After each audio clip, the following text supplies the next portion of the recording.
Halo teman-teman, kita sekarang berada di sungai ini lagi. Kita turun ke bawah yuk. Kita lihat ke bawah ya. Mihail ada di bawah situ teman-teman. Itu airnya lumayan kencang ya. Aku harus lihat Mihail biar dia nggak dekat-dekat gitu ya.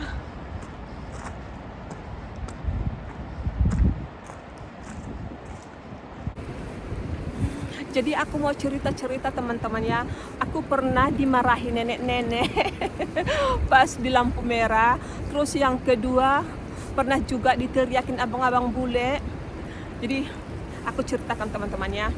Oke, jadi waktu si Mihail masuk kelas 1, ada sekitar 1,5 bulan aku selalu antar jemput si Mihail ke sekolah. Antar tidak, hanya jemput saja ya, karena Mihail perginya bareng sama kakaknya si boneka gitu, tapi pulangnya dia lebih awal.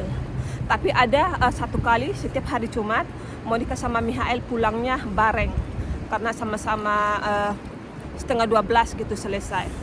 Oke, jadi setiap kali aku jemput si Mihail itu teman-teman, selalu aku terburu-buru, tergesa-gesa karena jam kerja aku samaan pulangnya sama si Mihail. Jadi aku minta 2 menit dari bos aku supaya aku pulang lebih awal gitu. Baiknya bos aku mengiyakan gitu ya.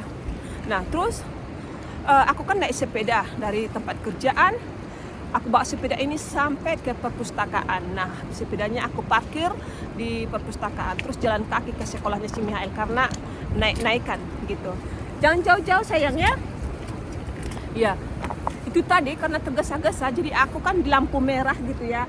Aku lihat anak-anak udah pada bubar gitu ya.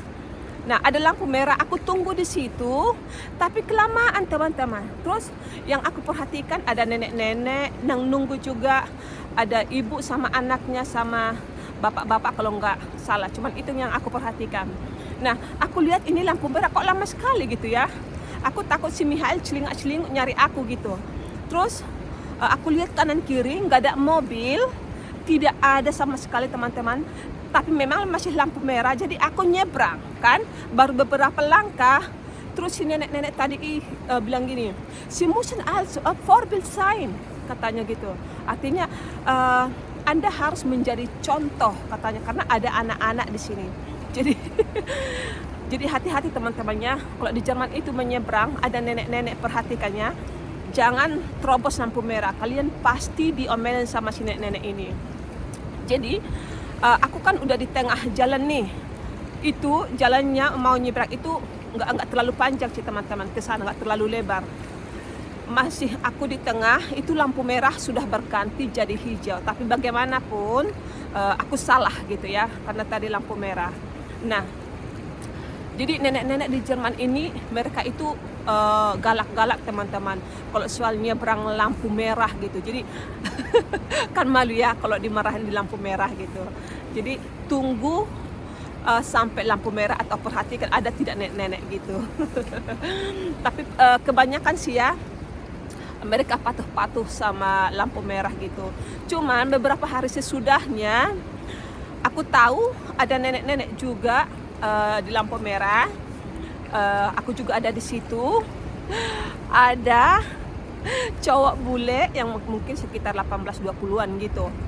Dia juga mau nyebrang dan itu kelamaan. Ini kadang lampu merah dari hijau ke merah itu cepat berganti, tapi dari merah ke hijau itu agak lama teman-teman.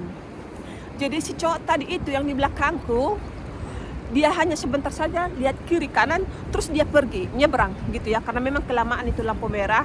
Dan dimarahi sama si nenek-nenek ini juga teman-teman, nenek yang udah beda ya, bukan nenek yang sama gitu. Jadi aku itu kalau selalu nyebrang selalu lihat-lihat gitu. Kalau kira-kira lampu merahnya lama dan tidak ada mobil dan aku tergesa-gesa, aku nyebrang, jadi lihat situasi gitu teman-teman. Terus yang kedua, pas sayang ya. Terus yang kedua, dari rumah ke sekolah si Mihail ini ada 2 kali menyeberang. 1 kali hanya zebra cross gitu ya, tidak ada lampu merah. Terus nyebrang yang kedua kali hanya ada lampu merah, tidak ada zebra cross gitu. Nah aku agak takut kalau nyebrang dari zebra cross ini, anak-anak langsung nyebrang gitu aja. Jadi mereka itu diajari, aku juga ajar si Mihael, kalau nyebrang itu harus lihat kiri, kanan, terus kiri lagi, tidak ada mobil baru nyebrang. Seperti itu aturannya teman-teman. Oh, Mihael, ada pesawat, Samal, ada pesawat kecil teman-teman. Nah, saat aku jemput si Mihael, mau di penyeberangan yang kedua, pulang dari sekolah, yang kedua bukan yang di lampu merah tapi yang di zebra cross itu, si Mihael sama temannya, tadi kami bareng tapi mereka lari-lari gitu ya, jadi aku ketinggal di belakang. Nah, udah saatnya mau nyebrang di zebra cross ini teman-teman, ada mobil, terus mobil ini udah lihat lah ya ada anak-anak sekolah gitu, jadi mobil ini melambat gitu, biar anak-anak ini nyebrang dulu gitu. Tapi ini anak-anak kelamaan gitu ya, karena mungkin mau nunggu aku yang di belakang. Terus aku bilang, udah nyebrang saja, mobilnya udah melambat, udah benar-benar lambat gitu ya. Terus anak-anak nyebrang, terus akunya nggak terlalu jauh sih. Salahnya aku teman-teman, aku nyebrang tetapi tidak di atas tempat penyeberangan ini, tidak di atas zebra cross ini, tapi sebelum gitu, kira-kira 1,5 meter gitu, itu mobil sudah melambat. Nah, terus si abang-abang bule ini kaca mobilnya diturunkan atau memang sudah turun nggak tahu, dia hei bla bla bla gitu, nggak tahu dah entah apa dia bilang, cuman aku terkejut. Terus aku udah sampai di seberang sana, terus aku terkejut gitu ya, kok kenapa dia teriak-teriak gitu sama aku gitu ya. Aku kayak pulang ke rumah itu kayak bertanya-tanya, apa ya gitu, salahku di mana, kenapa dia teriak seperti itu gitu ya.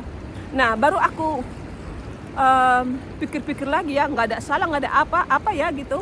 Terus itu tadi teman-teman, aku kepikir waktu aku nyebrang itu, nyebrangnya bukan di atas zebra cross tetapi sebelumnya. Sedangkan anak-anak aku bilang nyebrang saja, anak-anak nyebrangnya sudah betul, sementara aku yang dewasa nyebrangnya salah. Jadi tidak kasih contoh yang benar buat anak-anak. Itu makanya aku diteriakin sama si abang bule teman-teman. Aduh, terkejut aku. Di penyeberangan lampu merah ini memang sering di sana ada bapak-bapak yang tua dan nenek-nenek gitu ya. Karena setelah penyeberangan ini ada kafe teman-teman, bisa duduk-duduk di situ, terus dekatnya ada toko buku gitu, jadi mereka sering ke sana. Itu makanya kalau di tempat penyeberangan itu aku sering ketemu nenek-nenek gitu. Jadi waktu sekali dimarahin itu aku kayak udah hati-hati gitu teman-teman. Mereka itu sangat menghargai, kasih contoh yang baik buat anak-anak sekolah. Itu orang tua atau nenek-nenek di Jerman itu mereka pokoknya sangat menghargai anak-anak gitu teman-teman.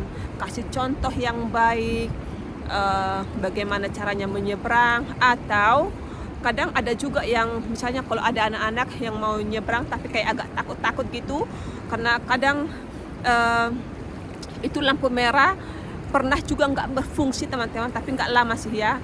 Kalau nggak berfungsi itu segera di telepon gitu yang berwajib biar dibagusin. Nah, jadi mereka membantu anak-anak ini untuk menyeberang gitu. Terus ada cerita lagi yang ketiga dan keempat, tapi aku ceritakan di video selanjutnya saja teman-temannya, biar ini nggak kepanjangan.